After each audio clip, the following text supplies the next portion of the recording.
There we go now. I think we're live. Please let me know what's going on. Guys, it's my first time.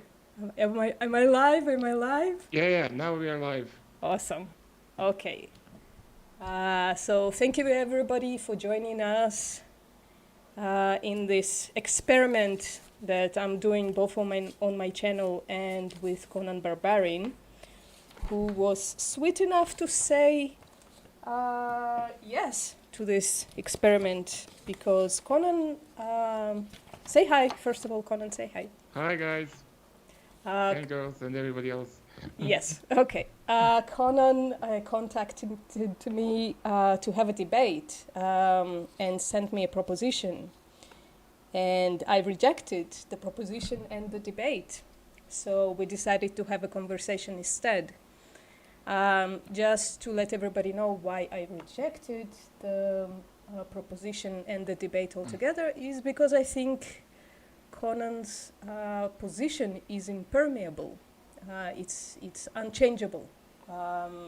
He of course disagrees and says that he will go vegan if I'm convincing enough, which I'm not expecting to happen, but that's okay.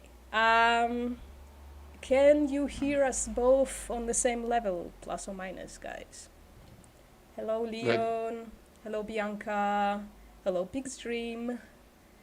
So nice for everybody to join us. Hello, The Real Thing. Okay. I will say also something just to test the audio. Excellent. Okay. Excellent. Hey, what's up, friendo? It's very nice of you to join us here.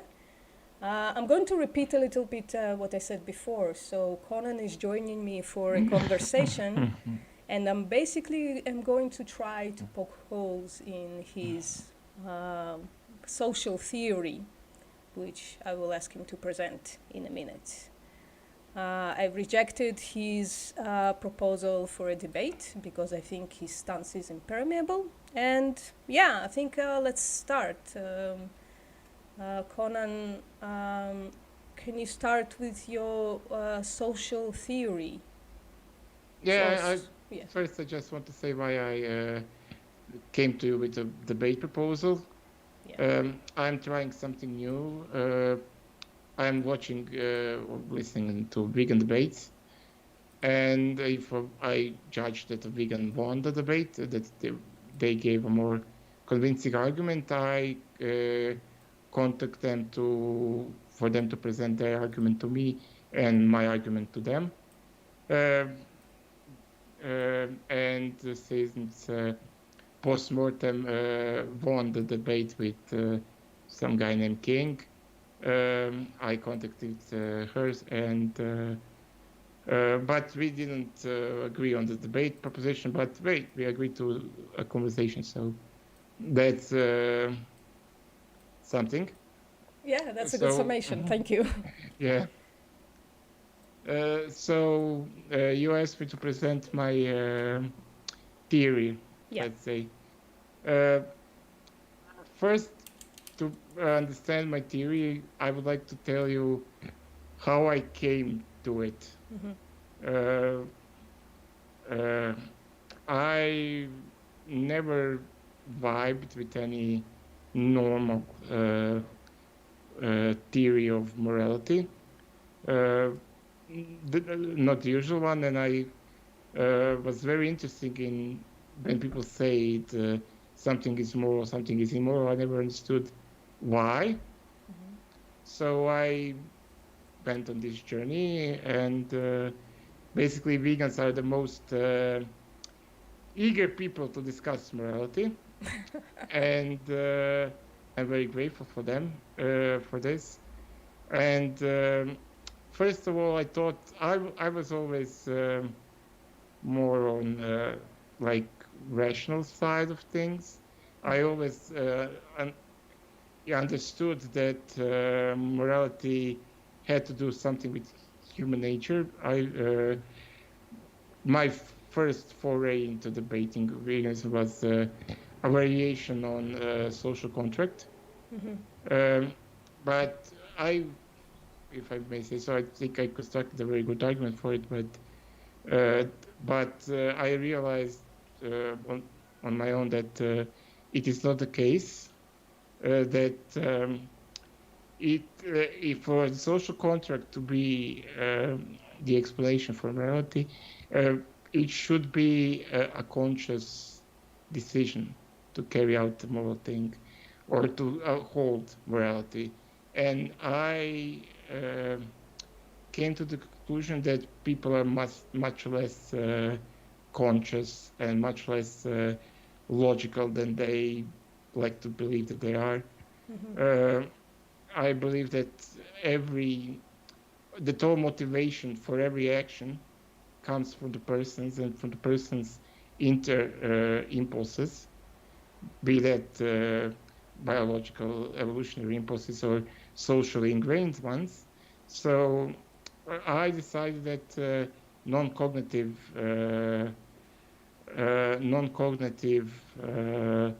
theory is correct, but that I didn't explain my previous findings that every culture that I were able to examine to some level, I'm not a professional anthropologist or anything, Yes. Has very basic rules of behavior, which can be boiled down to those phrases like basically non-aggression principle. Even though non-aggression principle on its own has various problems, but it is something. Can you elaborate on what is it, the non-aggression principle? Non-aggression. So if don't harm those who didn't harm you, basically. So don't aggress. If somebody aggresses against you, then it's fine. But and that is very, very close. Most philosophers, well, not most, but many philosophers, they of course they cannot do anything but go from their own observation of human nature, and they all had some snippets of what I believe to be the case, the truth, but they always like spin it out with that. With their particular worldview and the information that was available to them. I think that set of rules,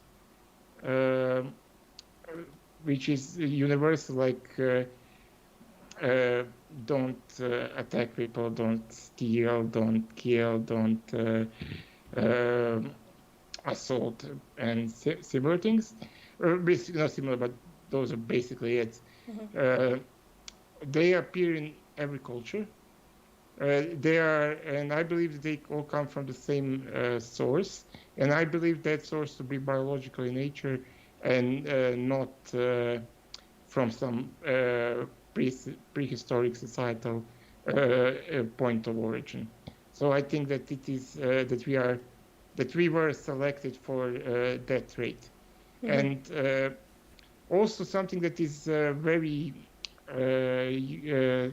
often misunderstood is that I believe, and I think that I'm one of the few who makes this distinction.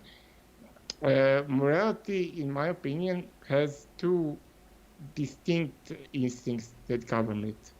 First is what I call true morality, true moral instinct, which is a newer one, which is, I believe, present only in humans, but some can argue that it is present in some other mammals, but like chimpanzees or certain species of dolphins and whales.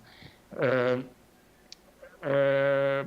that is something to be more studied. And that prevents you from aggressing, as I said, from aggressing against those who did not aggress against you. And of course, because this is a conversation about veganism, I mean members of other humans. And the second one is what Kaputnik discovered, that so-called law of mutual aid. This is an instinct. No, I don't think it is a single instinct. That is a combination of different things, but which produces impulse in beings, not just humans. Many animals have this, to sacrifice, not just to make the ultimate sacrifice of life, but even small sacrifices to assist others. And when I say others, in this case, it is well documented that interspecies assistance is very much a thing.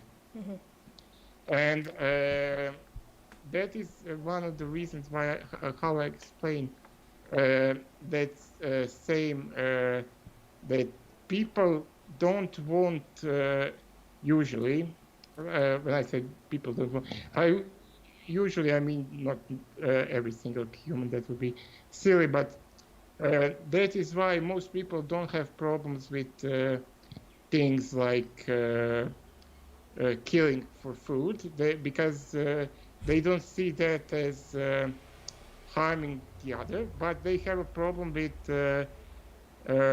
things like what would be considered probably by you and me animal torture or something like that, which that I believe that doesn't trigger their moral instinct, but it triggers their law of mutual aid. They want to help that being. That doesn't mean that they don't necessarily want to later kill it. They just at that moment want to help it. That is the gist of my theory. Oh, that's very interesting, and it actually like touched on most of my questions that I prepared. I want to start from the last sentence that you said, actually. People usually don't have a problem with killing for food.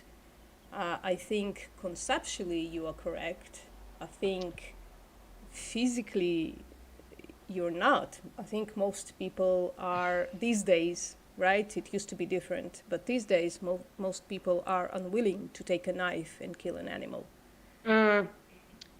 Yeah, that can be explained. I don't have a clear theory on it. It can be explained by several explanations can be found for this. First of all, it can be that people in, I don't like this word Western world, but in Western Europe and United States, Canada, most people, I would say, they don't mature properly or completely. They are domesticated as, I don't want to say like a dog is domesticated wolf, but they, because it is a bit genetical in dog cases, I think it is simply the case that predators in what I call captivity, when presented with enough food, they don't develop that same instinct to take the life to us. I think that is the case more than anything else. I know people who they don't work in slaughterhouse. They kill people, not people, but chickens, and mostly chickens, because that's the most things that people keep in their backyards, and they have no problem doing it, or any negative association do it after a first or second time. And that is mostly consistent with what I found in research of slaughterhouse workers. After that first initial first or second day of work, they don't have problems with killing animals, which is not the case. What do you mean? We have so many. We have such a large amount of psychological data on them having like PTSD or PITS or whatever. Yeah, PTSD comes from the working condition. I studied, I read, all, well, not all, of course. I read many studies, most cited studies. In most cases, it is the fact that working conditions in slaughterhouses are very poor. What do you mean by that? they are very loud. They are extremely dangerous. They have extremely high rates of accidents on the job. They are usually very cold. I They mean, all of are this is true, but yet when we see interviews of people who used to work in slaughterhouses, they say, okay, yes, I was never like hurt myself or whatever, but when I close my eyes, all I see is like the terrible things that I do to the animals. They talk about the PTSD doesn't come from being cold or loud. It comes from uh, killing the animals themselves. They point it out as I never, the I only found two studies that point to that. One was a single study on a single slaughterhouse in South Africa. In the studies, they used, I think, 30 something. They used the interview with the employer, with the employees, 30 something, and from those, 11 worked uh, on the ground, so they were not. The rest was managers and secretaries and yeah. so on. From those 11, only one uh, even mentioned the animals, uh, and that was only after the person asking the question specifically asked, "What is your view of the animals?" And only then he said that he had nightmares after the first day, and the rest after that he was fine. So you think he's one of them people who didn't develop or didn't mature properly? Uh, no, in that case, it is possible he never worked in a slaughterhouse before. I never worked in a slaughterhouse. I'm just reading the studies. That is the only study I can find that directly points to the animal part of the slaughtering of animals. Others uh, focus on stress. They focus on, and when they focus on stress, they usually compare stress of the slaughterhouse worker to like the stress of the office worker or the stress of the faculty, because most studies are done by either students or postgraduates who, Yeah. and the easiest place for them to compare is with basically white collar jobs, and that is the only study that I could find, and all of them find that it is more stressful, that people working in slaughterhouse are more prone to violence, that they have higher cases of domestic abuse cases, that basically that they are so I don't want to, but you understand what I'm saying. What do you think? But No, wait. Do you think it's like reverse causality that they work in the slaughterhouses because they are prone to this kind of violence and not the other way he, around? Or I don't feel qualified to say, but yeah, I didn't see any evidence. It can certainly be the case because they also know that the rate of former inmates in working in slaughterhouses is higher than in most other professions. Uh, but again, with slaughtering of animals, there is no. I didn't find evidence other than some vegan interviews. I don't. I have problem with impartiality there, yeah, I but understand. I didn't find any evidence, any source other than that. What I said, that's South Africa study, and that was very limited study, and it was only one person that even touched on the end. Every other quote is like long working hours, hard working, stress, low pay, but they only one person after Yeah. specifically being asked by um, specifically being asked by the interviewer, mentioned animals and said that they have a problem for the first 2 days, and after they were fine.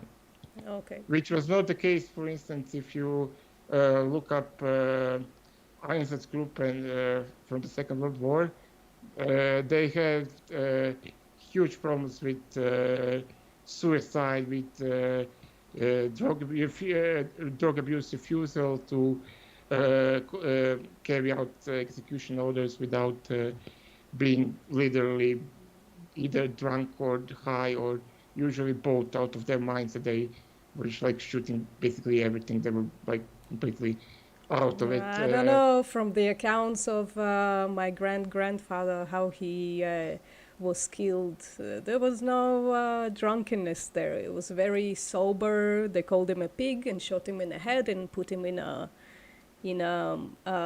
large hole in the ground. Was that a specialized anti-group, or were there just common soldiers that were Well, giving that test? I don't know that level of. I don't have that level of knowledge. Yeah, because the anti-group were specifically used for that, and they had much bigger stress levels because they were doing specifically that for a very long time, and that is one of the reasons why they stopped. Actually, that's some argue that that is the main reason. I would probably agree with them that that was why they stopped the Holocaust with bullets and moved to more industrialized way of killing people. Yeah, that's happening with slaughterhouses right now, right? They're becoming automated. Especially with chickens, for instance, it's like almost fully automated. Yeah. It is more in the case of it is more the cost thing than anything else. Okay. Well, I don't know much about that, so yeah, let's move on. When you said most people don't mature properly, do you mean just they are not exposed to the violence to animals, so they are not? They are not exposed to violence, period. In most cases, of course, I'm speaking always in most cases. I cannot, of course, speak generally in generalistic terms. Yeah, so when there are exceptions, what do you account it for? When there are exceptions, what do you mean? Can you specify what you mean by Sure, exceptions? I'll tell you a bit of my story. I grew up watching violence toward animals, like a lot. We used to have, well, maybe not a lot, but we used to have like a chicken coop. It was sort of like a small hobby farm. We mostly had them for eggs, but once in a while we would kill them. And I mean, I wouldn't personally, my dad would, but I would watch it. And yet, like at age 35, I became vegan.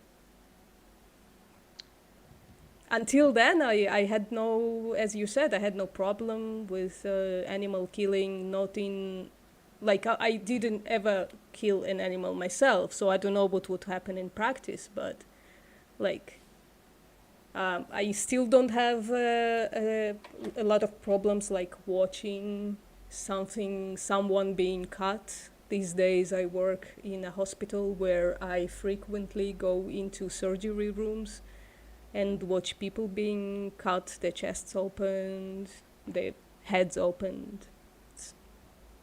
I have a high level of tolerance towards this kind of stuff. That's what I'm Well, saying. the logical question would be to ask you, why did you go vegan?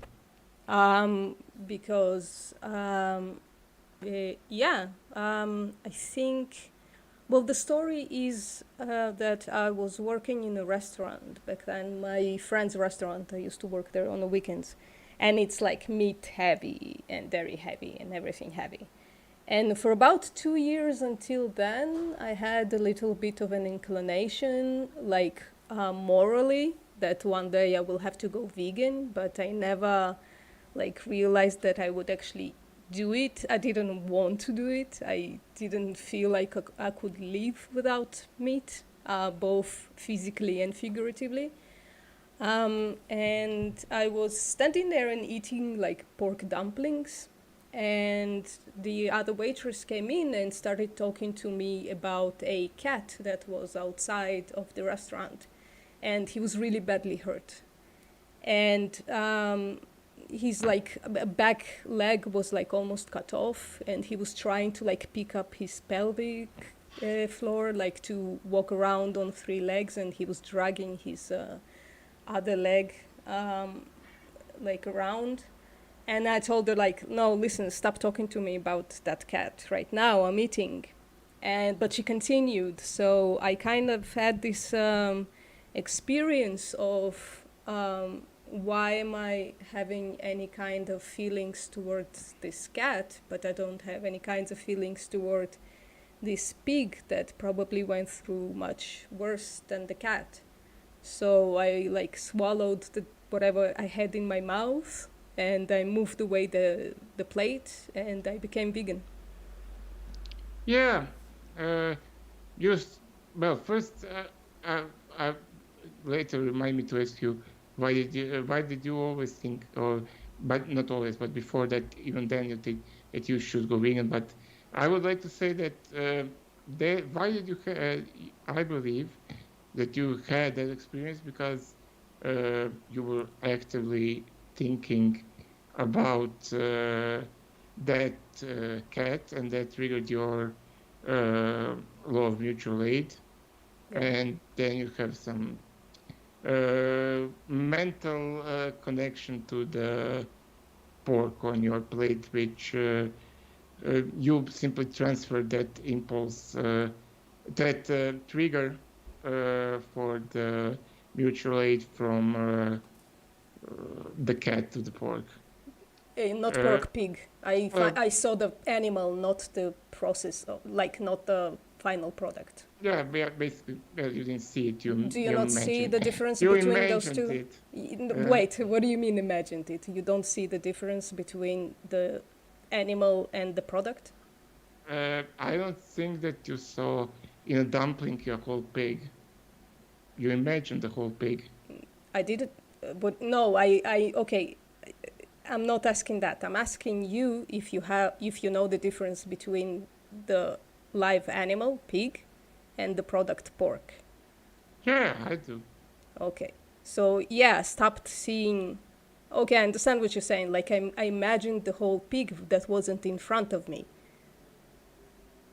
Yeah, But I knew what had to happen to the pig so that I would have pork in front of me, right? well, you imagined what had to I didn't happen to. imagine the Uh, act that happened. That happened, right? no, look, I mean, pigs have to die for whatever pork. happened, Yes, yes, yeah, they yeah. have to die for the pork. So I But didn't imagine that. I just I uh, when I didn't. I didn't hallucinate that the pig had to no, die I for don't pork. say It you happened. hallucinated. Yeah. You simply imagined it. You the pork as a product itself. Very rarely I find causes or triggers any impulse other without additional imagination associated with it. So yeah, Why do you have to imagine that the pig had to be killed for pork? It happened. yeah, It's not it like happened, but I the didn't process invent of this. the process of killing. First of all, you don't know how it killed, how it you know the standard process, but you don't know how that specific pig died. And Do it is you not, think there is it's a not, difference between how pigs no, die? no, it's not important the difference. It is important that you imagined it. I did okay. You mean like I didn't know the specific pig? I No, no, didn't know him you before. didn't need to know look, I don't what you, understand what you mean by the word I'm imagine then. saying that, uh, uh, what is, I think that your not yours, I don't mean yours as a personal attack, but everybody's uh, imagination very strongly influence our behavior, because we feel the missing information with imagination. We you know What do you that mean? The information is not missing. We know how they're killed. It's no, we not. know how they are killed. We don't know how that pig was killed. It And doesn't matter. Why does it it matter? It's it it's a does it process that matters happens because always. What do you mean? So I can because say there are like small differences. Some pigs are not it, before slaughtering they weren't properly stunned, so they no, probably suffered more, because that whatever.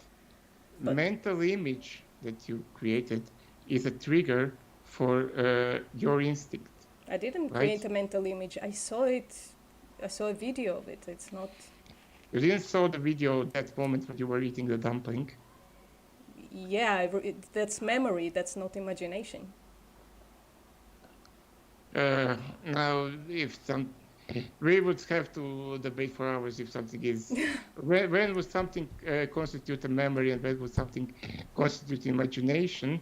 But What do you mean? you Those are two created, separate things. yeah, Imagination is but something, it's creating something out of nothing or out of certain references. well, you can also Remembering use, when you saw something, that's memory. That's like, those are two yeah, very but different things, right? also the quality of the memory is also very much in question because memories are all very often very much also filled with imagination, but Yeah, sure. that We is have that that is adaptation, that true. is beside the point. It is the important thing is that mental image of the cat being hurt uh, It triggered the also mental wasn't image. mental. What do you mean? I saw the cat. I think you're mixing up like definitions here because I saw the cat. I saw previously a pig being slaughtered or a cow being slaughtered. It doesn't even matter, like an animal being slaughtered. I didn't imagine anything. All No, the no, evidence okay. were presented to me. It's not. Only thing that I understood that you didn't see the cat, that your coworker only told you about the cat.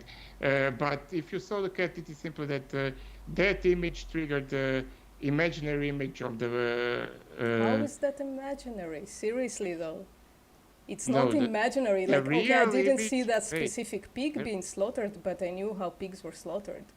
yeah, but what I'm saying is the trigger for your behavior, the trigger that caused your behavior was imaginary. No, I disagree. It's memory. Well, it's not memory. You didn't see that pig being killed, so it cannot be memory. Why does it have to be that specific pig? If I It, stopped eating all pigs afterwards and not this specific pig, why does it matter? uh, If I stop eating all pigs, right, because I saw something once, how is that imagination? that is uh, uh, uh, how can I explain? Uh, Maybe, by the so way, maybe we can move on afterwards. I think we are yeah, fighting first of about a all, word, so it yeah, doesn't yeah. matter. I was also like you said before that you had even before the cat incident Yeah, that you understood that you should go vegan or that you yeah, need to go vegan, however you express yourself. yeah. So why? Yeah, I had a few triggers throughout the years. The earliest one that I remember is, of course, at age 5 or 6, watching the first chicken die. That wasn't, or not die, get killed and flail around in my father's hands and stuff like that. I now consider it a trigger, although for many, many years, from age 5 to age 35, I consumed many chickens since then. While knowing that they were killed even more horrifically than how my father killed them. Um, but the later triggers in life were very minimal. I at first was visiting a friend, and she was working in a dairy farm back then. And she made me coffee and gave me like the fresh, I think it was raw milk, which is disgusting, but she gave me some milk. I'm not sure if it was pasteurized or not. And I don't know what possessed me to ask her if the cows are like suffering while being milked, but she like, like looked away and said, not while being milked. And that kind of stuck in my mind. Like the lack of information really rattled in my head for a really long time. And another incident from actually an ex-vegan who told me, yeah, animals are fucked. I mean, the animal egg, like, and she didn't even say like you should go vegan or whatever, but that's when my head really got filled with, then it was imagination for sure, because I never saw anything. That I can agree with. But then later I got exposed to some slaughter videos. I think it was like small snippets of Dominion, but it's hard for me to tell. And I was crying, and after an hour or so, I went to eat a burger, and You were crying at the minion? it wasn't. I don't. I think it was a small part of Dominion or a video like it. It was very. It was a slaughter of a cow, specifically. I think. I don't remember much of it. I just remember, yeah, it brought. Sorry, it brought tears to my eyes. But for like a year and a half after that, I was eating meat. I was eating a lot of meat. I was eating like every weekend. I ate like around 300, 400 grams of meat every time I worked at my friend's place. Well, that's not really a lot, but okay. Yeah, I don't know. Maybe. Well, that's why one of the reasons why I like to talk to vegans. Everybody, and well, not every, but every human have a story. But yeah, vegans are very interesting. I I know for some, I will not name. I have very strong. Of course, I don't know you as well as I know those other persons that I'm thinking of. Yeah. I know why they went vegan. Uh, and I do not know. But yeah, it could be that you were I mean, it somehow. could be an interesting project for you next to like figure out, because your social theory is so heavily relies on biological and evolutionary. Um, Yeah, but most of inputs are from historical data on and anthropological data on certain societies. No, but my Uh, point was that because your social theory, and you base your social theory on whatever, it doesn't matter, because your social theory involves so much biological and evolutionary input. You say our instincts are the ones that make us do things, and those instincts have evolved biologically, right? That's part of it. I don't want to strawman you. Is that correct? yeah, but Yeah. the problem of carrying out such a study is that I would have to have extensive genetical, not me, of course, I will do this. I don't have the capacity to do it, but you would have to have very complex genetical testing, like gene mapping, on a large So part wait, of. there is a genetic difference between people who go vegan and people who don't? Well, Is that a thing?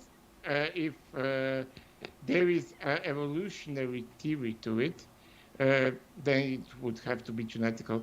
I don't know that. What do you mean, like more Neanderthal or whatever? Like, No, it doesn't necessarily need to do anything like that. Uh, then no, I, no. I, But then I, what would it be then? Like, if you're saying we are different genetically, I am not if my saying it. I'm genetics saying that made it me is a. vegan, then like, I am what the saying that heck? it is a Why did I wait until possibility. the age of 35? I don't know. Maybe you. I don't say that you have the genetic tendency. You might have that. You maybe have a genetical predisposition. You maybe have a certain instinct stronger, more strongly developed than others, or the norm, or however you want to say. But that is something that I'm not in. That I'm not in a position to test for, so I can only theorize it about, Okay, which is like so not theoretically, knowledge, it is just opinions. yeah, Not even opinions, just theories. sure. So theoretically, you think biologically humans are different, and Of course, Yes. humans are biologically different. When you walk down the streets of a town, everybody Yeah, is no, I'm slightly asking different, right? specifically like you tie between biology and morality. I'm asking on that level, of course. I don't give a shit about the rest, like how much melanin or whatever. Not even just melon, just basically, well, not all of your, some have like with nutritional base and some have it like different physical traumas or blah blah. But No, that's culture. That's different. We'll get no, there. no, I'm talking now, right I now, explained why biologically, right? people look differently. But yeah, Biologically, is there a difference between people when it comes to morality? So, um, people act out their biological differences as moral triggers? Is that what you mean? I think that there were studies showing that psychopaths are have a slightly different genetical makeup, but I need to that all those studies are a bit controversial for like obvious reasons. No, what Uh, are not obvious to me? What are the controversial? What is the uh, controversy? as people are trying to, uh, they don't want to have uh, or to discuss the existence of something like criminal gene or something like that, which I understand because It leads genes to only, specific things that could be done in the future. Yeah, I understand. yeah. So studies in those fields are I would still love to see iffy. that psychopath. If you can send it to me after the stream, I would love to see it. I will have to dig it. I don't think I saved it, so I will have to dig it up on the internet again. I would love Uh, that, please. I will probably not do that today, but I will try Of to course, it's find it fine. again if I can. Sure. What? Yeah. Yeah, If I can, I want to come back to something. So, do you you said that you think that people who were Holocausting Jews became largely suicidal not and largely. They had, but they have very pronounced problems with what would be considered discipline and suicide rate and some harm rate and yeah. desertion. And ISIS groups were largely voluntary. So that is also part. That means that they are willingly, and even so, they had these problems far in the excess of the normal troops.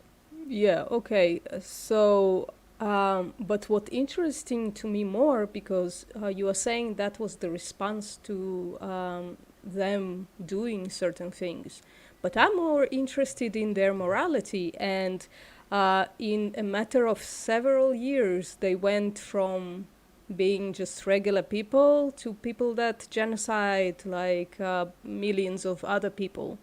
And it seemed that morally, culturally, the shift was very, very quick. And why am I saying this? Because you wrote to me, and please allow me to quote you. I apologize if it's inappropriate. Let me know right now. No, yeah, just quote it. Okay. It's fine. It's my usual Yeah, preposition, yeah. so it's not a secret. Okay, so you wrote to me in an email that social pressure needed to make me, you, be okay with Holocausting people would have to be extreme, like years of torture and brainwashing. Do you think that that's what happened to the Nazi soldiers? Uh, no, but well, I consider myself at least in the understanding of morality and my actions, a cut above, let's say, layman. But that is what I thought. So I who have a very clear understanding, and I think that I have quite a strong like inherent moral instinct. Me specifically, I think that would be very hard to do. What makes you morally, how did you say it? A cut above everybody else? Well, not everybody else, but Most people, about okay. laymen, let's say, people who, because most people don't think about Oh, you think morality or because you have like this social theory about morality, and you think not and just talk that. about morality, that's why it's higher? Yeah, it's something that I was very interested in, and I think that I have a pretty strong, like, inherent. I mean, we have like examples of philosophers who were Nazis, like Hegel, for instance, right? I hope I didn't. Hegel wasn't a Nazi. Hegel died like almost Who's the guy? 100 years Chat, before. help me, please. Who's the guy who was a Nazi that perspective philosophy really likes?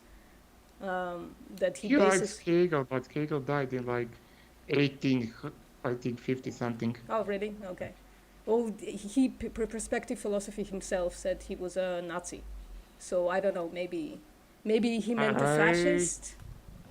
well, Oh no, that's he was talking about somebody else. He was talking some other philosopher that doesn't influence him as much. That was a Nazi. So there were philosophers who fully accepted, and yeah. I yeah. mean, there were So your philosophers that theory there is wrong, I think, just because you talk about morality and think about morality, that brings you to like a higher stance than well, I would everybody just else. say that those philosophers came to the wrong conclusions. Yeah, Nietzsche. I think Nietzsche, Leon. Thank No, you. Nietzsche was not a Nazi. Uh, Nietzsche also died before the Nazi rose to power, and Nazis just Well, I don't know anything about misunderstood the it. theories about Untermensch, Übermensch, but because it is uh, a very, how do you say, uh, strong and very nice words for to be twisted. I But it's not. It stands to reason, right? We know. I don't. I can't give you a name, but we know there were philosophers well who were like fully into Nazi every party, right? every uh, every movement, every political stance, and we will have philosophers because well, it is not. It takes nothing special to be a philosopher. Yeah, Philosophers but have just according to you, what you just just bullshit said, sellers. because you talk about philosophy a lot and consider philosophy of, oh, sorry, morality, blah, blah, blah. Philosophy is basically like it was, it's created to discuss morality. And all of those guys were Well, Nazis. And not really, but okay. Yeah, but if you in the sorry, every single philosopher and or any single person that starts to think about not just morality but the world around them uh, goes to and starts from their own personal preferences, because you cannot escape your personal preferences because they uh, shape your worldview. Without your personal preferences, you are nothing. You literally wouldn't move, talk, breathe. Well, breathe. That depends on how you want to uh, define breathing. But you wouldn't eat, you wouldn't drink, you would just stand still and die. So so if you a mean like, wait, philosopher, so I'm sorry to cut you off, but this is very interesting. So you're saying that the preferences of morality are on the same not plane morality, as all the preferences. preferences So to eat? Are you comparing between, like, are you what do you call equating between those well, things? all biological impulses and like any moral instinct, like any other instinct, would be a biological impulse. Mm-hmm. Uh, only thing they differ in is what are the triggers and their intensity. And Oh, of course, and other than that, they are all the same. Olawali, are you talking about the terrible screaming that was in my background?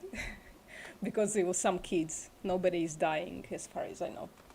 Sorry, I am distracted by chat once in a while. I apologize. I'm still learning how to listen to both of those things. Uh, So, wait, I actually, because of that comment, I kind of missed what you said. Are you saying that morality and eating both come from instincts and those like the same, basically?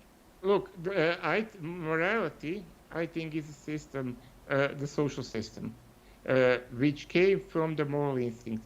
But moral instinct is the thing that gives you a trigger for action, and every biological trigger or any internal triggers are the same. The only thing the difference is in the trigger and the intensity. There is, I cannot think of a difference between an impulse to, I don't know, drink a glass of water or to, I don't know, Kill a cow. well, kill a cow would be basically, there is also, anything that you do is from the internal instinct. So, yeah, not instinct, but internal impulse. Internal So, yeah. impulse that turns into like would you say that it ends up becoming like some kind of moral qualms? Because if you what you're saying is correct, I overread, I over, how do you say it, I changed my impulses by becoming vegan, or my impulses changed and thus I went Yeah, vegan.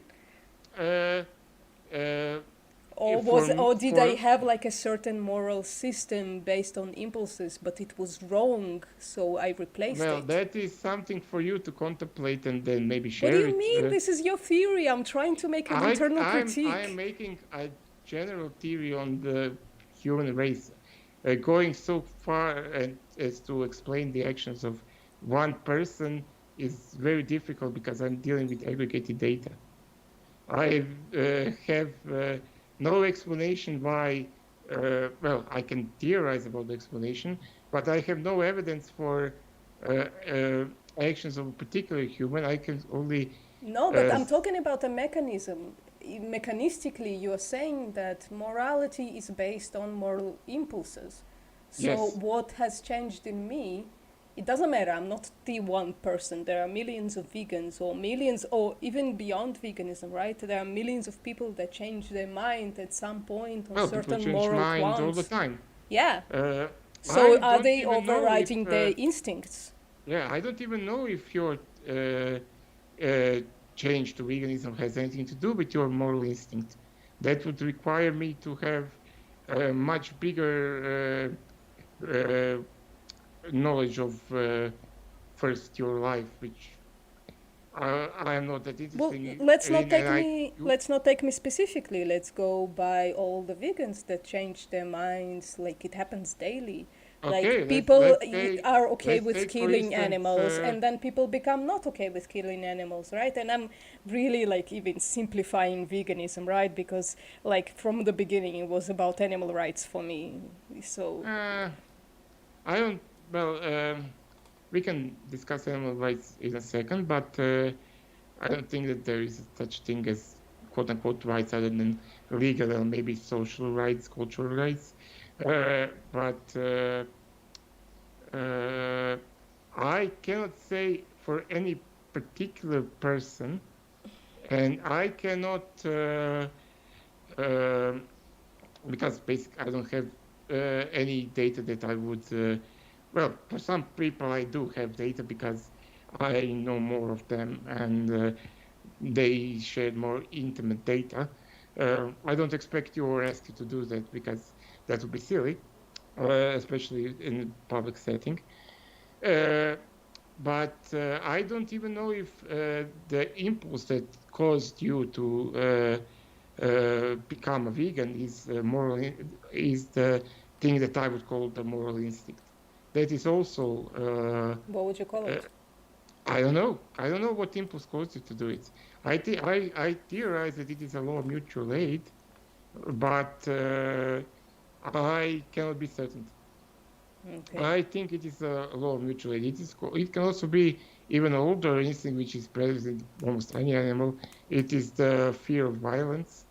It can But also be why that. was it all of a sudden awakening me? I I don't mean, know why. it wasn't there to that degree to those specific animals in there. Like I would I don't know. say today, I would say that I like animals less than I said that I liked animals back then before going vegan. Like you keep saying I don't know, but you are basing your entire like moral. I know you said you don't have a moral system, but you're basing your like social theory, which you are using to excuse some things that I think are immoral and you think are moral, No, right? I'm You're not. basing it on this social theory, but you can't explain like huge things in it, like why all of a sudden the law of mutual aid, the instinct that is supposedly producing me to have like a sacrifice to assist others, right? I'm also almost verbatim saying your words. All of a sudden got woken up at the age of 35 in the Yeah, I middle of cannot answer anything, in the that. middle of me I cannot eating. answer. I cannot answer why a person that was perfectly nice person for 35 years suddenly goes on a killing spree.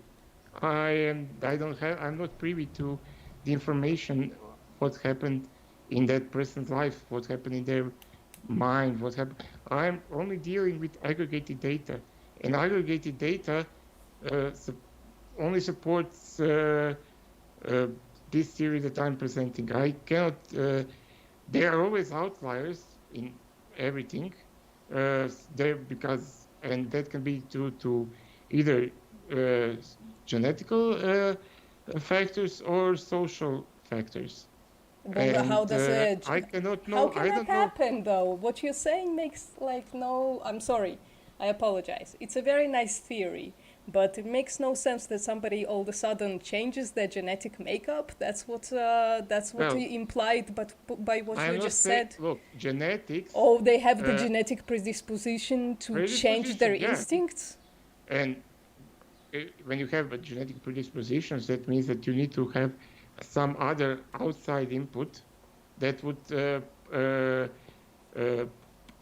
change that probability into basically the state of being, right? But that I cannot know that for you or for anybody who I know Well, on the how level about that I you? know you. How about you? How about me? What? When was the last time that you drastically changed your moral stance, for instance? I drastically changed my. What do you mean, my moral sense? My moral theory or how I act? No, like for instance, and I'm just making like an example that is like I don't know the first thing that popped into my mind. Like for instance, you might have been like against abortions before, and now you became pro-abortion, so something like that. Or you had a certain like political proclivity, and you changed it to something else. Uh, Did it ever I, happen? Like, did you ever like I, drastically change something, or something got I changed in you? don't think. No, I don't think I drastically changed. At least not abruptly. It was. I mean, everybody changed. I'm not the same person that I was when I was Well, can 16 you or give me an 18. example? But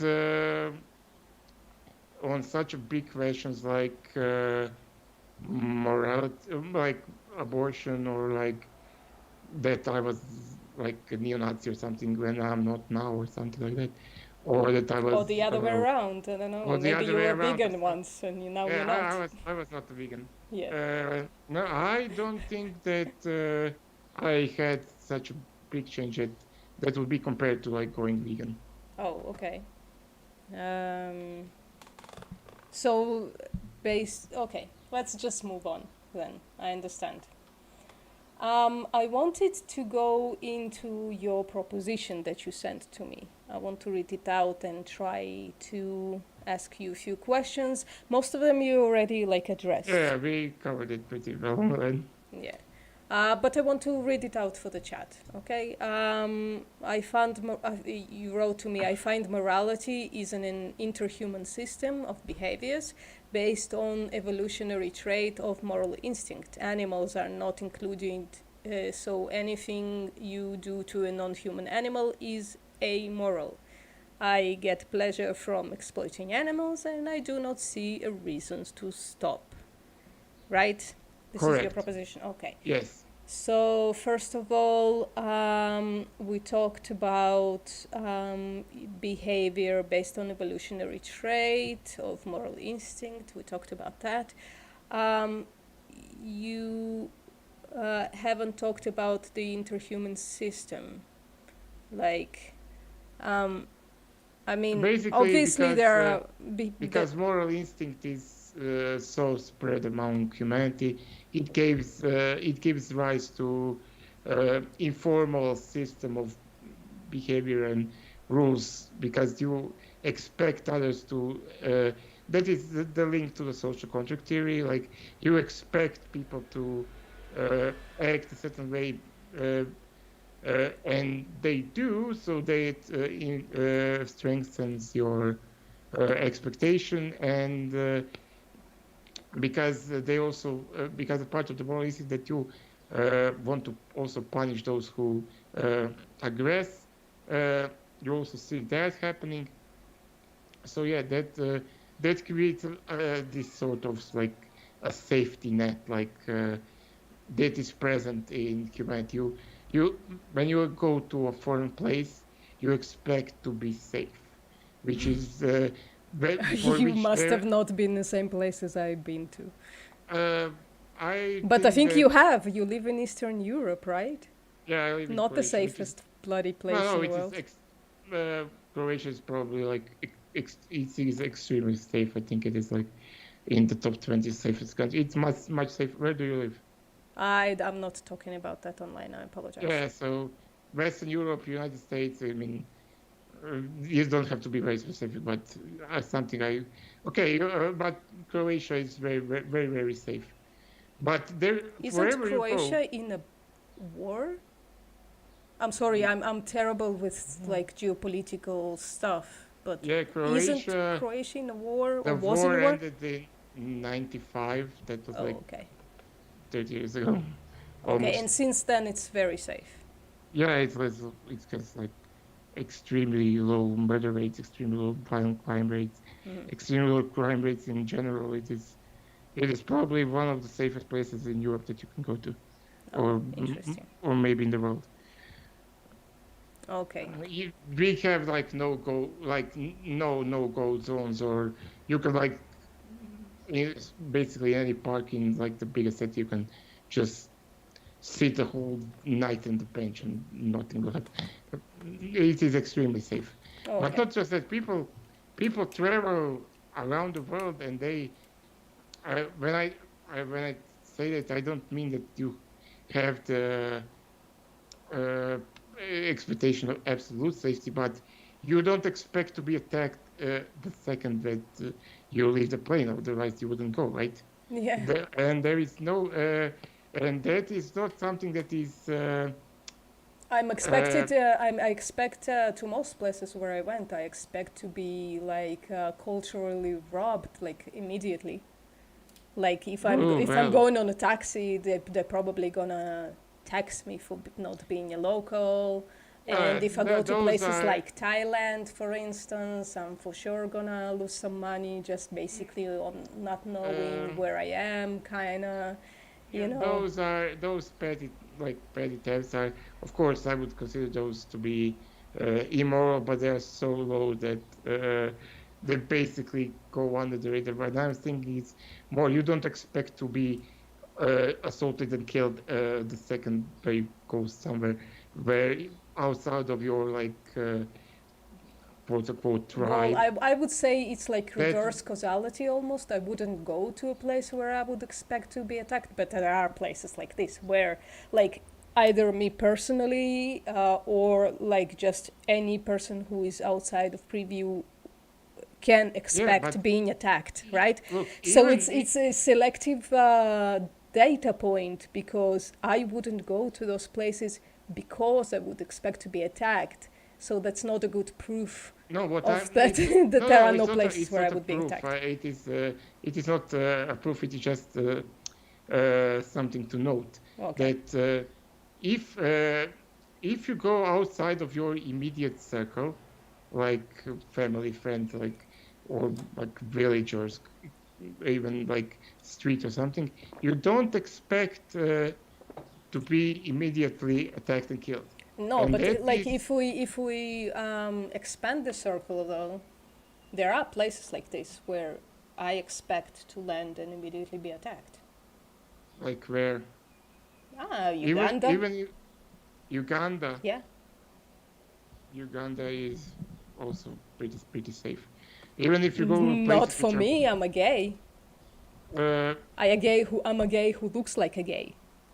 even if you are a gay that looks like a gay, you will probably not be attacked the What do second you that you mean? that you It has land. fucking death sentence for people like me. What the fuck are you talking about? Well, death sentence is an immediate, right? It has legal proceedings. It is not immediate. But what I'm saying is, There are uh, other places in this world where, as a gay person, if I want to go there and look gay and have like a second gay next to me, whom I don't know, like hold hands with or whatever, I will be immediately attacked, like the Middle East. well, depends on like the specific country, but Yes, it depends on specific countries, but some countries do have this, so it breaks your interhuman system, right? well, this interhuman, there is two parts to the traditionally. This is not my theory. This is pretty traditional theory. There are two parts to quote unquote folk morality, what people consider morality.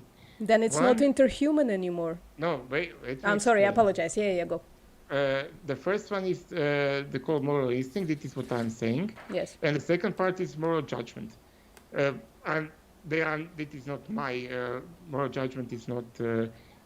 It is not my term, but I have to use it because the moral judgment is cultural in nature. So culture, uh, folk morality is a mix of two. It is a mix of what I'm saying, and it is a mix of this moral judgment. Moral judgment came from well, there are theories how it came to be. I am most propose that it came from various sources, not just a single source. First is opinions and preferences of influential individuals. That is the first one. Second one, it is the geographical limitations. A third one is rationality, because, for instance, rationality. What I'm trying to do example which is polite. No, go for the impolite one. Why? Why do you limit yourself? For instance, Abrahamic religions have like ban against spilling seed, Yeah. if you understand me. Yes. And that is a clear because it is beneficial to not spill it unnecessarily, but to procreate because it increases the population and the power of the tribe. So that is a very plausible possible explanation, of course. These are all theories because it is very hard to find evidence for all of this that I'm saying. But same as gay tendencies, there is a rational reason for to discourage such behavior and to encourage standard sexual tendencies. And then, of course, there was also like opposite cases like in Sparta, but that is beside the point. Sorry, I'm gonna stop you for a second. Kiss me, honey, honey. Please don't psychoanalyze my drawing. It's a bloody drawing. I'm open for discussion. Sorry, continue, please, Connann. Yeah, don't. I usually find it best not to focus too much No, on this the. person has a tiny history, but I expect they are gonna troll me more on my channel. So I'm trying to create boundaries right now, hoping that this will work. Yeah, I wouldn't. Knowing people on the internet, it usually doesn't. But okay. Yeah, I'm kind of Uh, new on the internet and on the YouTube, so let me go through my process. It's fine. It yeah, didn't yeah. take too Where much. Yeah. where would we? Sorry, So I yeah, have to. Yeah, I understand your point. I have to ask you just because I didn't hear you. We do have a battle of accents here. The third point of moral judgment is: did you say nationality or rationality with no an R? rationality, With an R. rationality. Yeah, with the R. Okay, so Basically, rationality is basically like stuff like religion and shit that no, creates no. like more. Uh, somebody, not even maybe. Uh, you came to the conclusion that, let's say, our tribe needs more people. It needs to be bigger. Mhm. So how do we do this? We And that is manipulate people into doing it by creating arbitrary moral systems. exactly, and those moral systems also exist, Yeah. right? And from all of those moral and every culture, every society is has it has those. Some has them because people always encounter problems and they always rationally try to think of a solution, and that that becomes tradition. Tradition becomes custom, and custom breed moral judgment. Okay. And when you take these cultures, or well, I looked at many cultures. Uh, when you look them, you will see that those cultures have same very few, admittedly very few uh, uh, uh, uh, rules which are universal, and basically they deal with theft, murder, so not murder but killing other humans in a specific way. Uh, well, murder would be like morally unjustified killing or lawfully, but so I already cast the judgment. But you understand what I'm saying. Yeah, yeah. And assault, and that is basically it for that I can Okay. find those three. Okay, so I have a question for you. You said there is. I'm trying to restate because I'm thinking while talking. You say that morality is basically made out of two things. One is the moral instinct, which comes from biological evolutionary traits, right? Folk morality. Folk morality would what a layman would if you stop somebody on the street and is I don't know, adultery moral. They would answer probably not, because that is No, the that's folk. cultural. Or Yes, the folk. That is called the folk morality. yeah. Folk So you like have two. You people. have moral instinct and moral judgment, which is the Yes, culture. and I say that with passages of time and with cultural melting and with globalization and with rise of basically technology, which imposes very it is more easier to adhere to standard to natural morality uh, because other instincts which are often cause for the breakages of morality, because of course instincts can be in conflict, they are satisfied or not triggered. So with the progress of time, I see that morality, general morality, folk morality, has been moving into the especially with economical growth and with technological growth, to this biological component, which is a moral instinct system. And I believe that that system itself also creates. It's like a Even feedback loop. The one feeds the other, and then in its turn feeds back into the loop, right? uh, And creates something new, slightly different, right? mm, I don't think that it is a feedback loop per Well, se, but the world changes, morality changes, so it must be something that yeah, changes it, right? I think that for our observed recorded history, uh, I don't see any changes in What do you natural mean? morality. I only see changes in folk morality. I don't have any data points which would point to the change of natural morality. What do you mean? Wait, you said before that people are, but okay, natural morality is Or still moral there instinct. even in people who are underdeveloped, right? It's still they still have the same instinct. No, they must not It is have because they are underdeveloped. uh, I cannot say if it is in.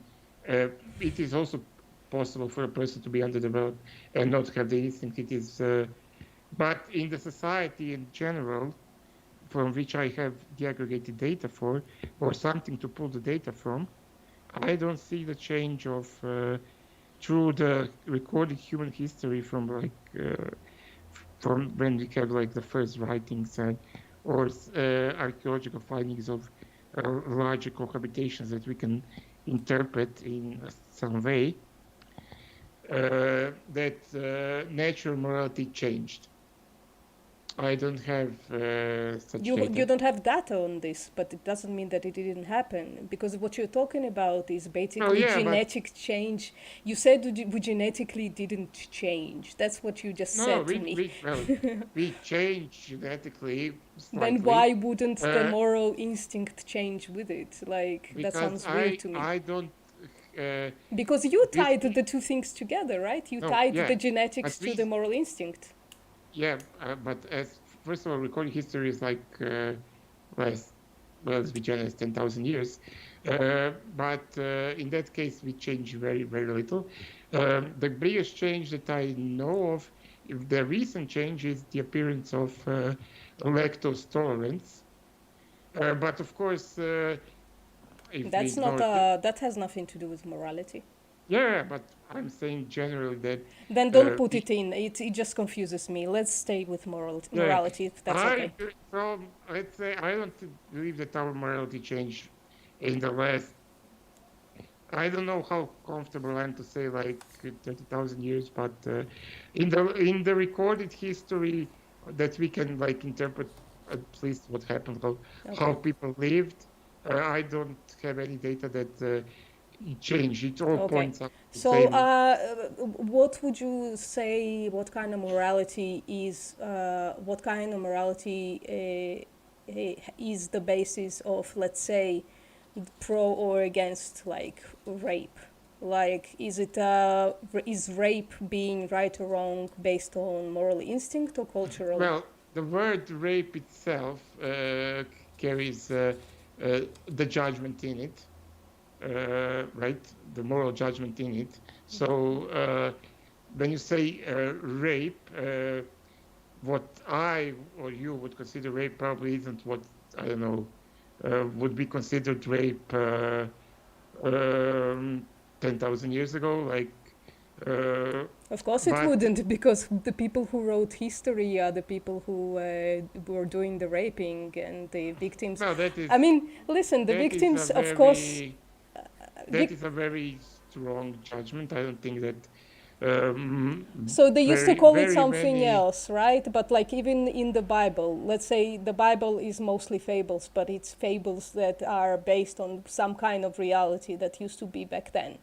There's a bunch of rapes going on, right? Or there are a bunch the things that we would call today rape, right? There are a lot of sexual proclivities that were against the person, usually a woman. Like they were made against her will, for instance, right? So today we would call it rape. Let's not call it rape if you want. If this modern word is too hard. No, it's not hard. It's But not I'm hard, asking but, like the act itself of imposing yourself sexually on somebody else. Is it a moral instinct or a moral judgment?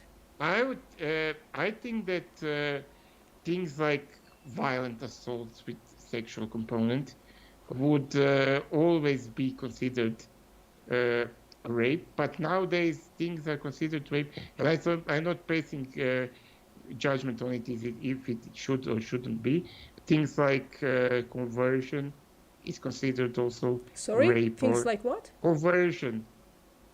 I Like don't understand the word you're saying. I'm sorry. Can you like type it in the chat maybe? conversion, like if let's take, like, if you don't sleep with me, you will not get a movie role. Oh, Now, conversion. Okay, okay. yeah, today Oh, that would thank be you, Bianca. considered rape. Yeah.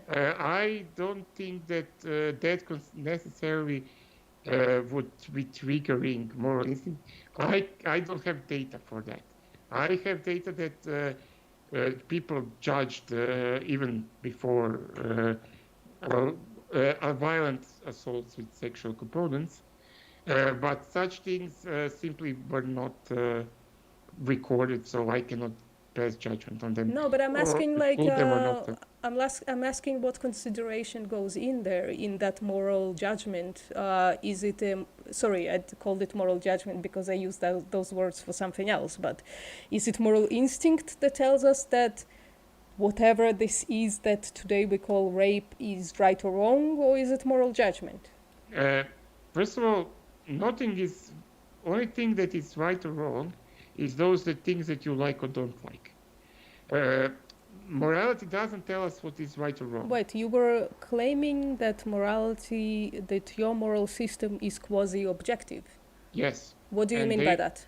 They don't, but they are quasi-objective as they are there is a social component to it. So it is not truly mind-independent, but it is not dependent on any singular mind.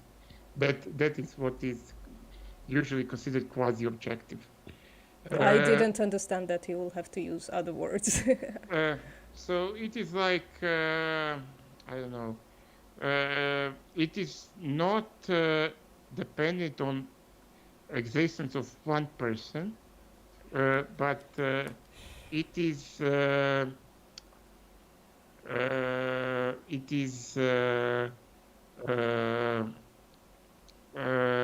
dependent on the existence of, like, humanity as a whole, but more than X number of humans.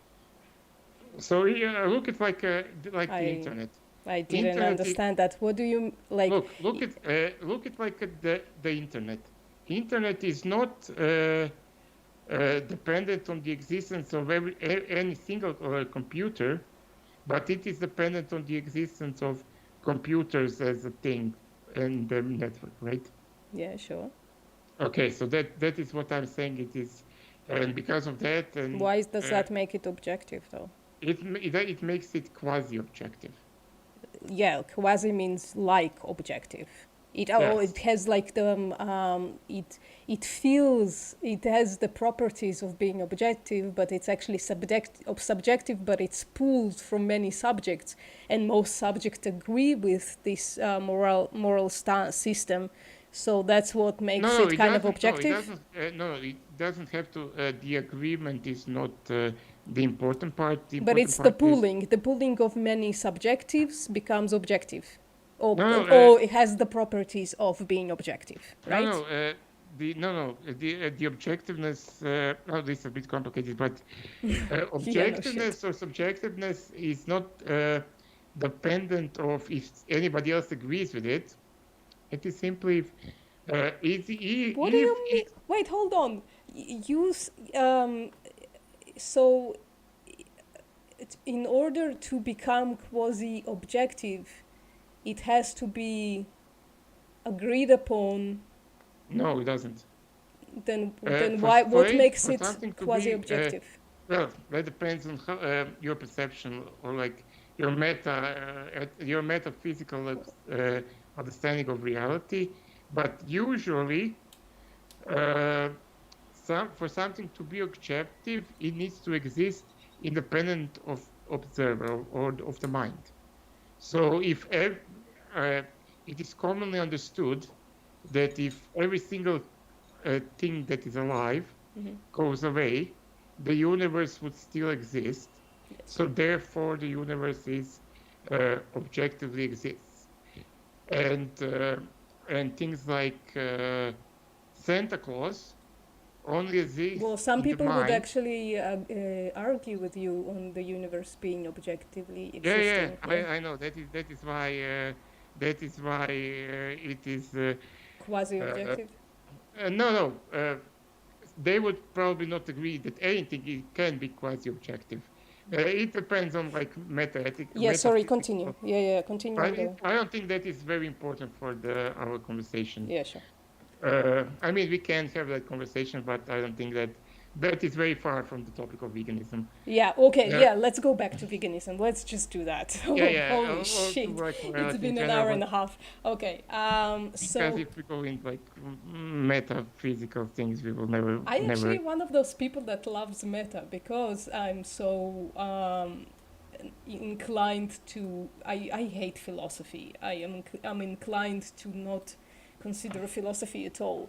But matter is where I can live because then we can talk about...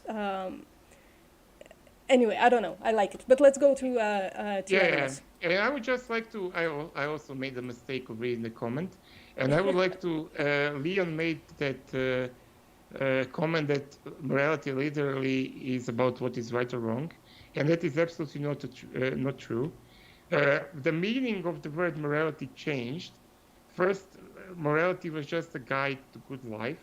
It is basically ancient philosophers writing self-help books, like Jordan Peterson would.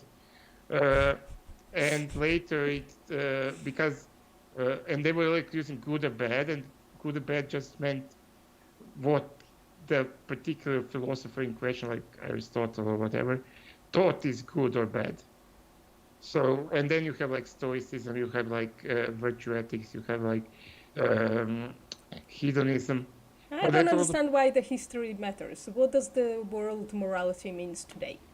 Who cares what was historical nature of it? The problem with, because the words like morality, good, bad, right, wrong, they have through the centuries and through the civilizations they change so much, and that's not unusual. But the problem arises when interlocutors cannot change information, because the point of words is to exchange information. And when somebody says that morality is just about what is right or wrong, I would disagree with it, and I would not use it like that. Yeah, but I think most people use it that way, so... Yeah, but for those people... So it was the right thing to say, I think, by Leon. For those people, I only have to say that in that case, it would be hard to argue that morality depends on anything other than your preferences. And the word morality still carries a lot of weight. And your personal preferences are basically meaningless to anybody except you, and maybe you can argue those who care about you.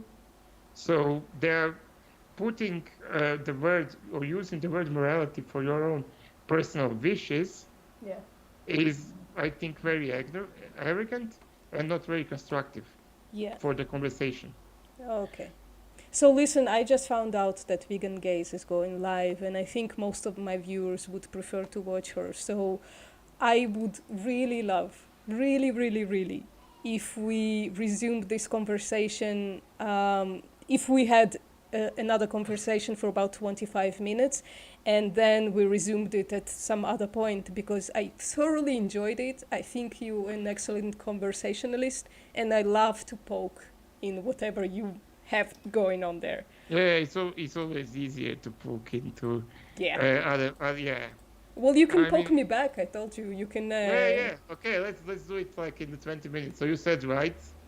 Yeah. What do you mean by rights? So I know some people claim that there is a difference between moral rights and legal rights. And this might be my own ignorance. I don't see moral rights being well defined, so I disregard that concept entirely because I'm not sure what it means. So I'm talking about legal rights, and when I'm saying that, and it's a conversational thing that happens sometimes. When I'm saying that animals have rights, what I mean is that they should have rights, and what I mean is that they should have legal rights. Yeah, but you don't, when you say that you don't want to like enshrine into law like some natural, it's simply that it is your wish that animals have a certain protection under the law. Yes. Okay, so it all comes down to your personal wishes. So you just No, talked about morality being a personal issue, so that's yeah, the no, problem. I'm just, there is no problem. I'm just just noting it. I'm not.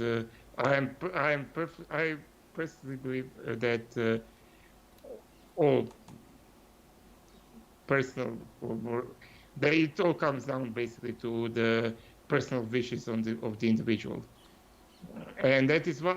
But that makes very vegans don't usually have that stand because that makes it a uh, very hard point to have in the activist What do you mean? mindset. That animals must have legal rights? I don't know anybody who talks about animal rights and that doesn't want those rights to No, be no, legalized, no. They even if usually, they're coming from the moral rights perspective. They yeah, yeah. want them to be legalized in the end. So what did you mean then? No, no. If usually they think that animals have rights, like natural rights, like human rights. Uh, I I don't don't. think those kind of are well defined either. No, I don't think that they exist at all. I think that is a stupid idea from one of I don't stupid. think it's a stupid idea. I No, just don't not. know I if think it's well defined enough for us to I talk think about that it. it is one of the attempts from the Age of Enlightenment, and it has a bit of roots before. But wait, Uh, you said that we act on moral instincts and like to not kill, blah blah blah. That yes, sounds yes, a lot like natural rights because you're yeah, talking yeah, about and biological rights. So how can you call the concept stupid in the first place? no, it's not. When I say wanted to say it inaccurate or wrong, But that's because your theory. no, No? my theory doesn't contain rights. Rights is But the that legal concept. rights are based on those things that you call natural instinct, moral instinct, to Yeah, not but kill, to not. We just legalize them. yeah, but no, legal rights are different from philosophical idea of rights. Philosophical idea of rights, I think, come from uh, observing what I observed or something close to it and filling the gaps without the theory of evolution. So they just say people just have rights. From where did they come from? From either nature or from God but they certainly have these quote unquote rights. And that I cannot agree because I do not see But rights. I don't. they stem from what you're saying. They stem from the moral instincts No, to no, not to consider each other. Blah blah blah. I think they. that's what people mean when they say that we have natural rights, that we No, have no. those kind of instincts to protect each other and shit. If they mean it, if they mean that when they say it, they are miscommunicating their messages, their intentions, because That's the that problem, is I'm telling you, because that's the problem that nobody is willing to define natural rights in a way that would make sense to because they me. can't, because they don't exist. Well, I don't know about that. I think that's a strong thing to say, especially when it comes to your social theory. I think you are talking about what people mean by natural rights. You're talking exactly about that. So I can't say they don't exist just from talking with you for the past 1.5 Look, hours. the right means that you are entitled to something. I'm not saying that you are Not entitled to necessarily. anything. When you have like negative rights, that means you're entitled to not have something done to Yeah, you. but So you are again entitled. I'm not saying that you are entitled to anything. I'm not saying that you are entitled to be protected by the morality. I'm not saying that you are entitled to have those who uh, do something immoral to you to be punished.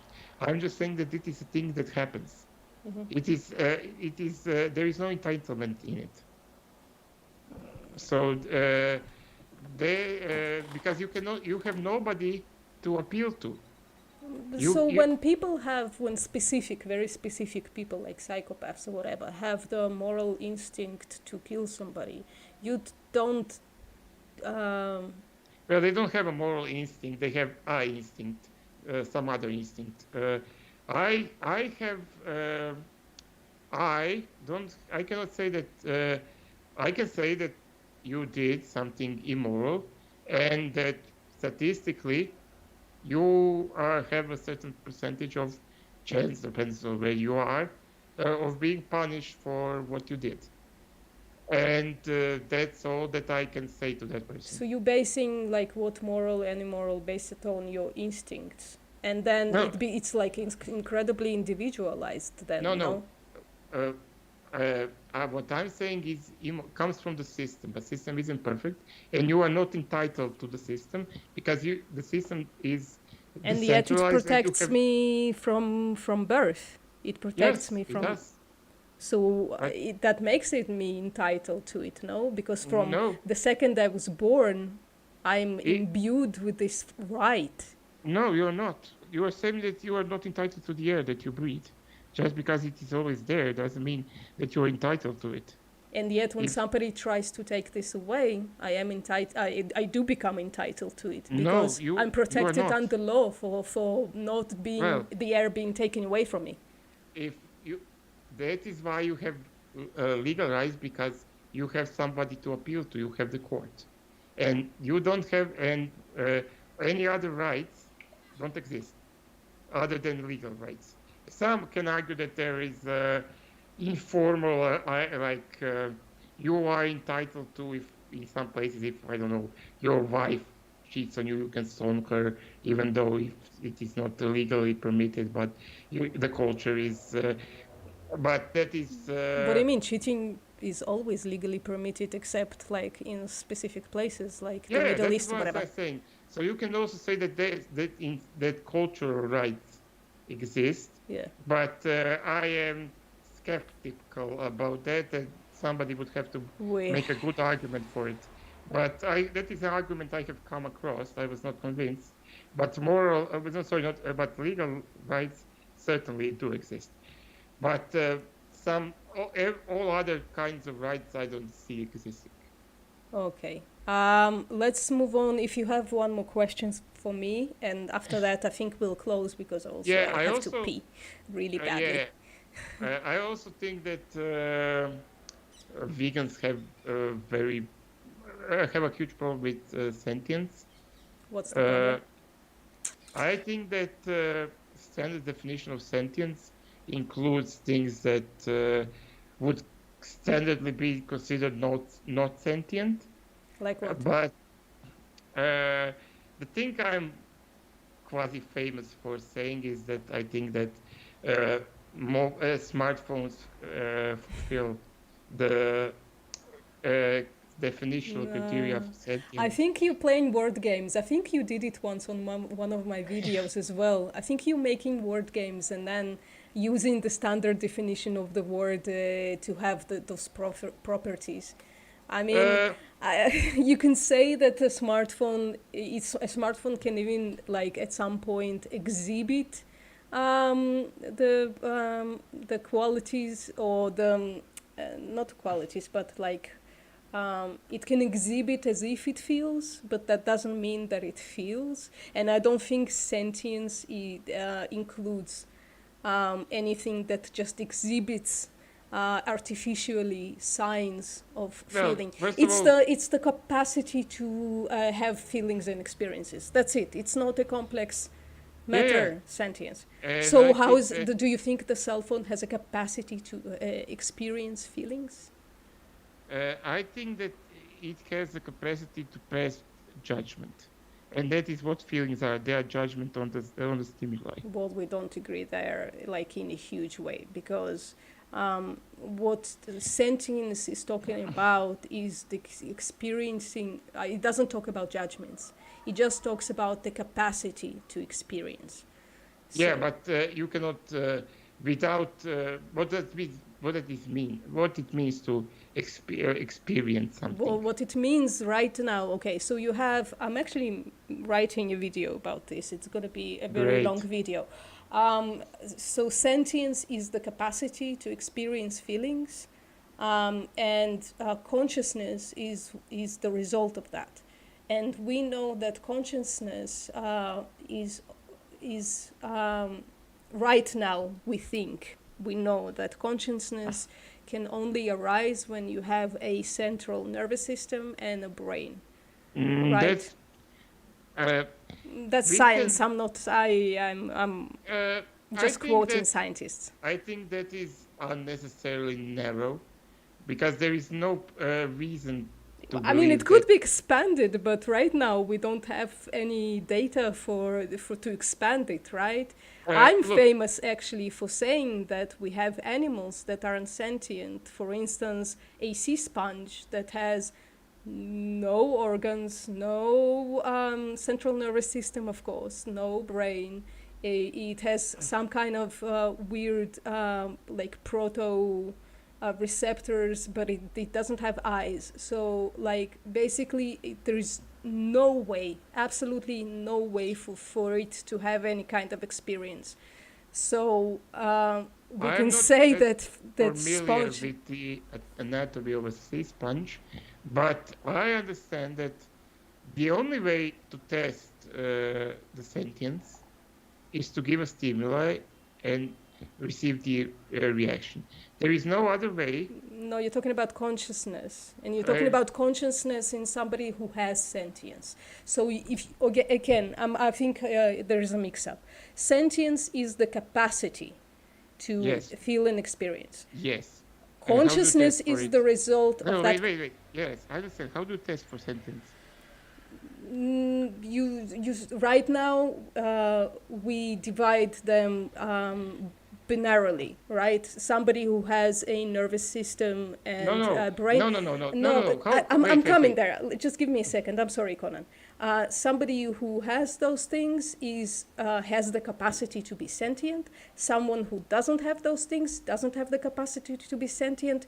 Now, you can check for consciousness. You can check if somebody lost consciousness and if they lost that consciousness temporarily or permanently, right? You can test by creating stimuli and all of that thing.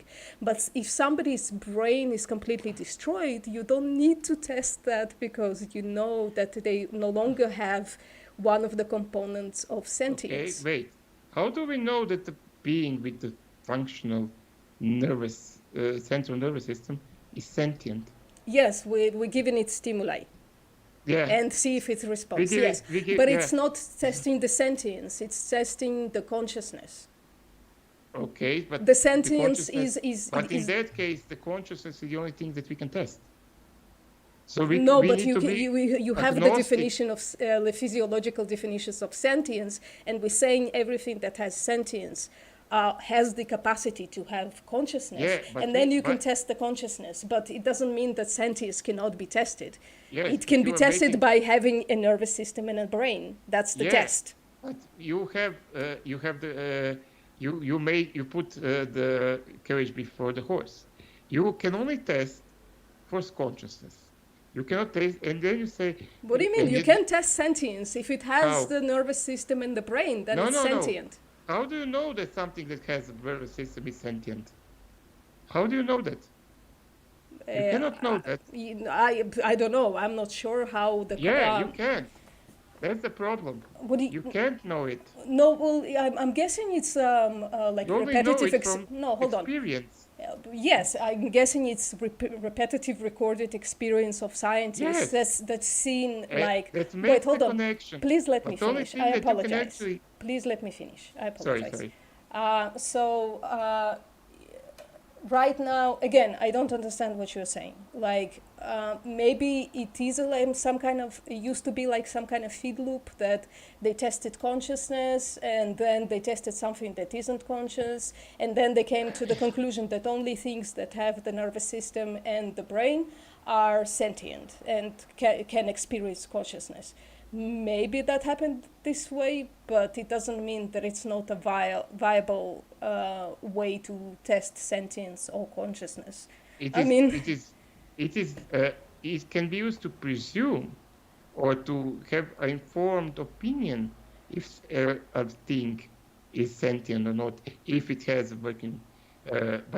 But for you to know, you need to test. of And course, I yes. say, Well, I don't have to test myself, right? I can read the scientific well, conclusions of people who are actually, 10 you have times been smarter than testing me. yourself since probably before you were born. You will be testing yourself because you were constantly being given a stimuli and you constantly reacted.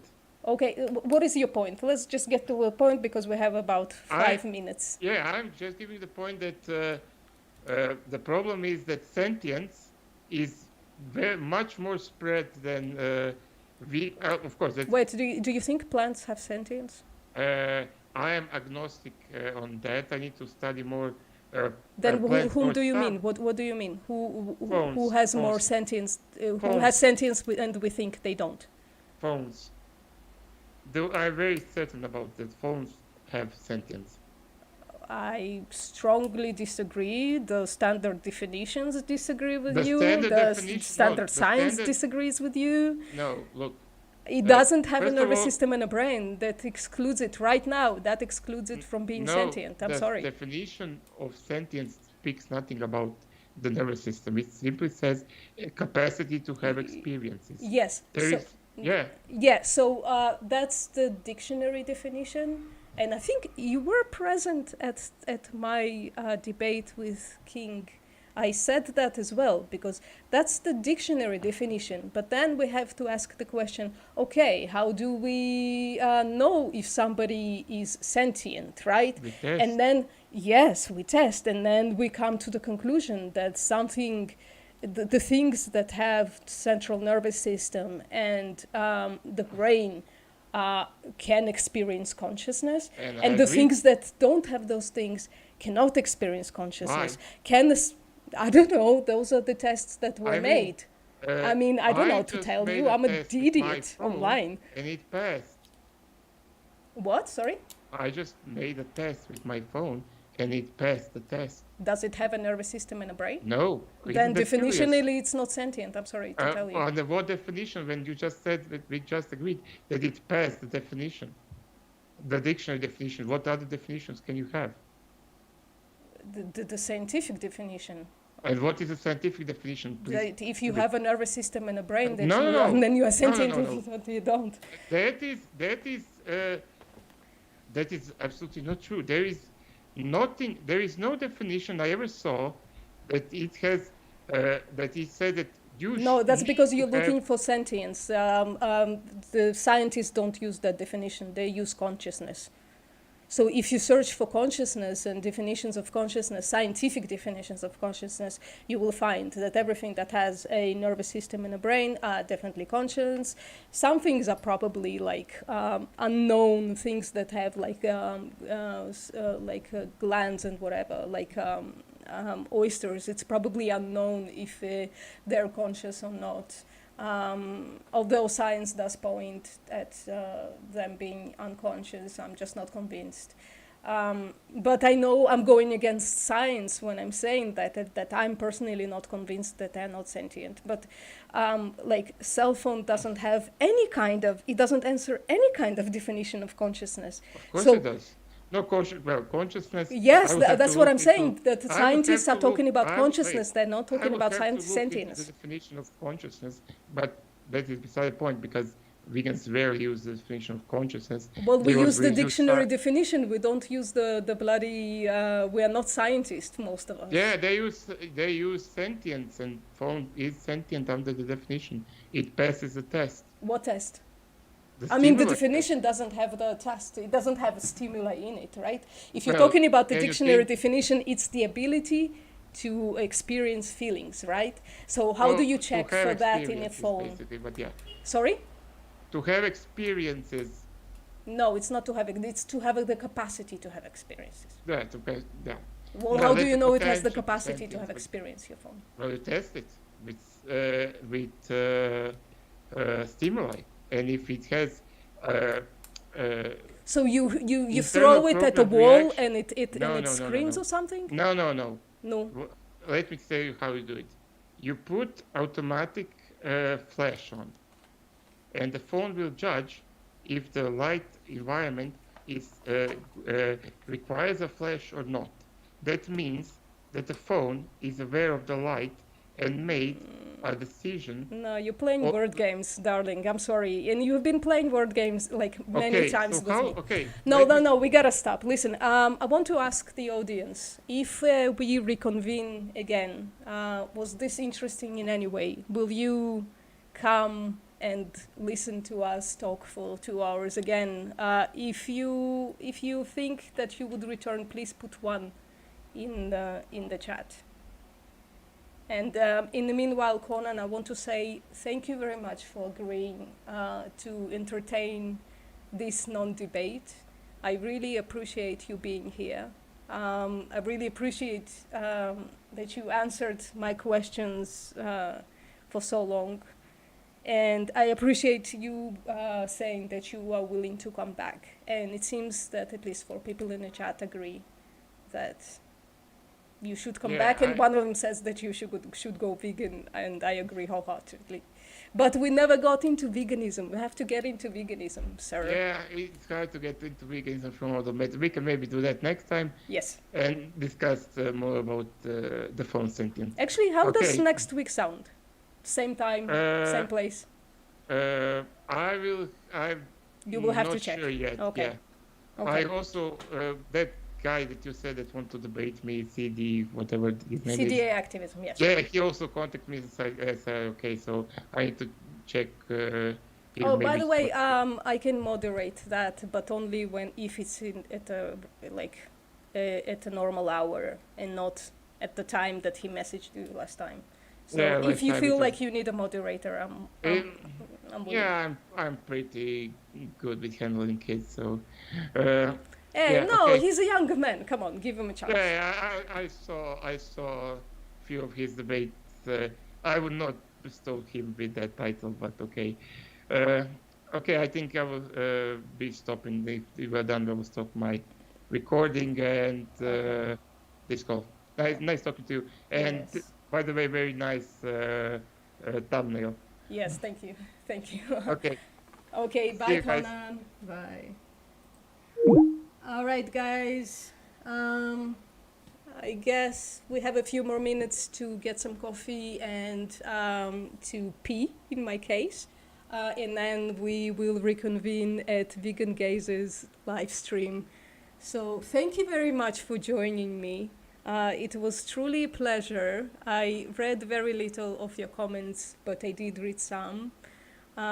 So thank you. This was my first live stream, and I think it went okay. And I will see you next time, hopefully. Bye.